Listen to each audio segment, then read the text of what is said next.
Bienvenidos a una nueva mañana de radio. Estamos ya a 9 de diciembre, es martes, esto es Más de Uno, es la radio. Les cuento una historia que es muy corta, ya verán. Cuando Heraclio Fournier tenía 18 años en Burgos y aún no había empezado a imprimir naipes, dos ilustradores en Cincinnati, que hasta entonces se ganaban la vida haciendo carteles para circos, fundaron una compañía de artes gráficas, que llamaron con sus propios apellidos Russell y Morgan. Se pasaron luego ya a los naipes, pero bastante después que nuestro Heraclio Fournier.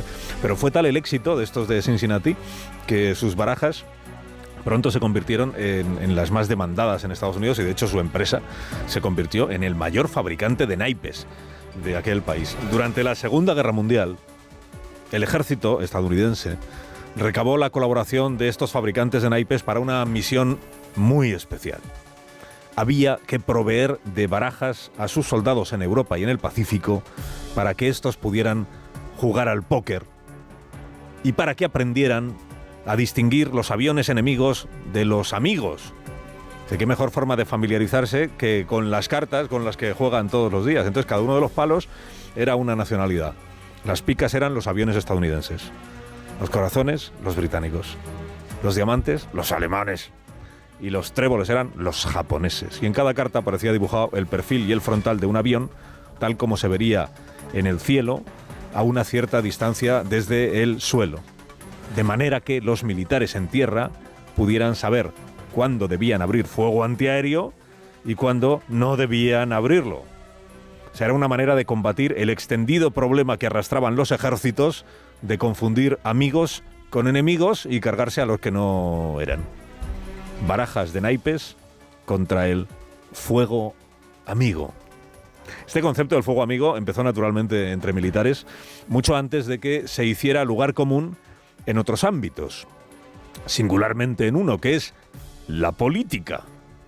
Es raro es el día en el que algún político o algún cronista no utiliza esta expresión, fuego amigo, para describir la munición que se dispara desde las propias filas. Y en rigor utilizamos mal el concepto, porque el fuego amigo en la guerra es el que sucede por error, por una confusión, por accidente. El Real Carlos de la Armada Española reventando a cañonazos el San Hermenegildo en la segunda batalla de Algeciras, por ejemplo, ¿no? Lo confundió con barcos británicos y al final reventaron los dos barcos españoles. Pero fue una equivocación, una confusión, un accidente. En la política, por el contrario, el fuego amigo tiene poco de accidental o de confusión. Bien al contrario, se dispara con toda la intención de hundir al enemigo y compañero de filas, ¿no?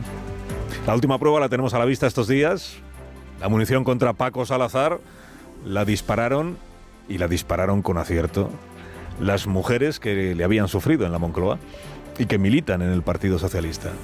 Temieron que el almirante Sánchez fuera a promocionar a Salazar como relevo de Súper Santos Cerdán en Ferraz e hicieron naufragar la operación sin que nadie en el partido, por cierto, les agradeciera públicamente haber librado al PSOE de tener un secretario de organización tan poco feminista, tan poco como el anterior y el anterior del anterior, y haber librado a las compañeras de Ferraz del infierno que ellas en la Moncloa ya habían padecido.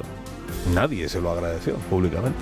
Se les prometió una investigación interna que nadie hizo, y solo cuando el diario.es, 6 meses después, advirtió de que la indagación iba a enterrarse sin haberlas escuchado siquiera, entonces sí el PSOE tuvo que improvisar un argumentario averiado que mezclaba las excusas con pretendidos argumentos jurídicos.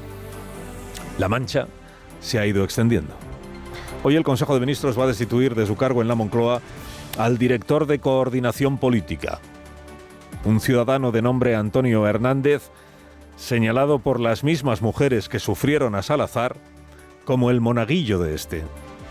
El hombre que se ocupaba de justificar los comportamientos del compadre, tratando de convencerlas a ellas de que no era lo que parecía, que tampoco tenían que darle mayor importancia, de que tenían que estar orgullosas, contentas de trabajar para un tipo tan apreciado en las alturas. Esto lo publicó el diario.es este domingo, en un informe muy completo sobre las andanzas de Paco Salazar y el porqué de su influencia. El presidente Sánchez, que es lector atento al menos de algunos periódicos, al menos de algunos, olió de nuevo el peligro y se quitó de en medio a este Hernández. Vamos, que hasta que no leyó el diario.es, el presidente también en esto pues había estado en babia, el hombre. Como le pasó con los comportamientos de Salazar, como le pasó con los intereses comerciales de Cerdán, como le pasó con los negocios de Ábalos con Aldama, presuntamente todo. En babia siempre. El mismo Sánchez que el sábado había dicho a los periodistas que no iba a haber destitución alguna porque jamás había habido connivencia de ningún cargo con el tal Salazar, 24 horas después se desmentía a sí mismo y ordenaba deshacerse del connivente. E incluso para Sánchez, es un presidente que sabemos que cambia de opinión todos los días, incluso para el presidente reversible que tenemos, 24 horas es un récord, ¿eh? En 24 horas de una cosa a su contraria. Lo de Salazar no es fuego amigo, primero porque no es fruto ni de un error ni de un accidente, y segundo porque el fuego se lo ha ganado a pulso el PSOE, dejando morir una denuncia, porque esto no fue un retraso, fue el intento de que el asunto se olvidara, dejando morir una denuncia mientras algunos de los colegas de Salazar hacían llamadas a otros colegas políticos, amigos, conocidos, para buscarle clientes al consultor privado, esta nueva faceta profesional. Digo, todo será que ahora se pongan a buscarle trabajo también al director de coordinación política, señor Hernández, de quien va a ser interesante escuchar cómo la portavoz del gobierno explica hoy su salida del Palacio de la Moncloa, ¿no? Dices, es que no hay como leer la prensa para enterarse de con quién compartes oficina. La onda expansiva de este caso está gripando prometedoras carreras políticas. No solo la de María Jesús Montero, número 2 del PSOE, que habla de lo que hace Ferraz como si no fuera cosa suya, y candidata de oposición en Andalucía, donde Salazar y Hernández hicieron carrera amadrinados por el sanchismo. También la carrera política de Pilar Bernabé, secretaria de Igualdad, debilitada en su reputación interna y en su carrera en la Comunidad Valenciana. Por no hablar de Pilar Alegría, compañera de mesa y de mantel con el Salazar amigo y candidata de oposición en Aragón. En breve podría tener que ocuparse de una campaña electoral autonómica que se le presenta bien cuesta arriba. Y por no hablar de Miguel Ángel Gallardo, que es quien ya está embarcado en una campaña electoral en la contrarreloj hacia el 21 de diciembre en Extremadura, con las alas ya cargadas de plomo que unen estos casos que afectan a Ferraz con los casos propios del señor Gallardo, con el que luego hablaremos. El procesamiento judicial y el aforamiento sobrevenido.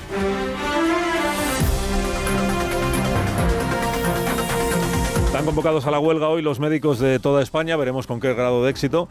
Protestan contra el Ministerio de Sanidad, de la médica Mónica García, anestesista, y de paso en algunos sitios protestan también contra el gobierno autonómico de turno, porque de los gobiernos autonómicos dependen los salarios y las plantillas, del gobierno central depende proponer, como ha hecho, el estatuto marco que regula los derechos y las obligaciones de los profesionales de la medicina en España.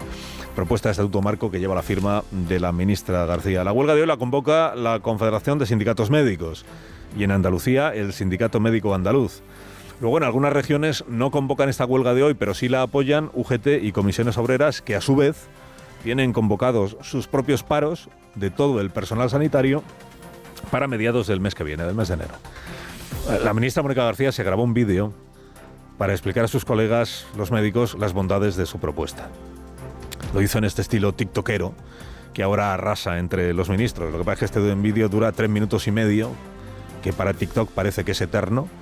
Y es difícil además centrarse en lo que dice la ministra porque cada media frase le meten un efecto de sonido. Por eso hoy te voy a contar qué es el Estatuto Marco, para qué sirve y por qué es importante modificarlo. Estos meses he hablado con todos y todas. He tenido más de 60 reuniones con sindicatos, con las comunidades autónomas, pero también con las sociedades científicas y con la sociedad civil. He escuchado las demandas de los médicos, las enfermeras, los técnicos, los celadores, pero también de los pacientes, porque es la primera vez que el Estatuto Marco habla de los pacientes. Bueno, pues habiendo hablado tanto y con todo el mundo, pues el resultado es que está convocada para hoy una huelga. O sea que no parece que haya tenido mucho éxito la ministra. Igual porque salpicó sus conversaciones con todas las partes afectadas, también con efectos de sonido, e hizo que no alcanzaran a ver lo comprometido que está el gobierno con acabar con las guardias de 24 horas y recortarlas, o con la estabilidad laboral de los médicos, sobre la que ha tirado de las orejas a las administraciones españolas la justicia europea. Basta. Basta de efectos de sonido. Que así no hay quien se estatute marcamente. El Estatuto Marco, por cierto, es una ley. Para cambiar la ley que hay, hace falta tener mayoría en el Parlamento.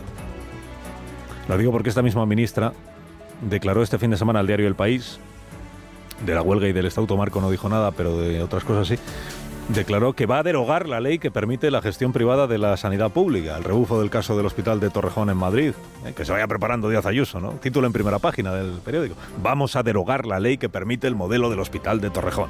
Dices, vamos a derogar la ley. ¿Quiénes? Porque no alcanzaba a Mónica García a explicar con qué apoyos parlamentarios piensa hacerlo. Las leyes las deroga el Parlamento, no el gobierno o una ministra, por muchas ganas que tenga.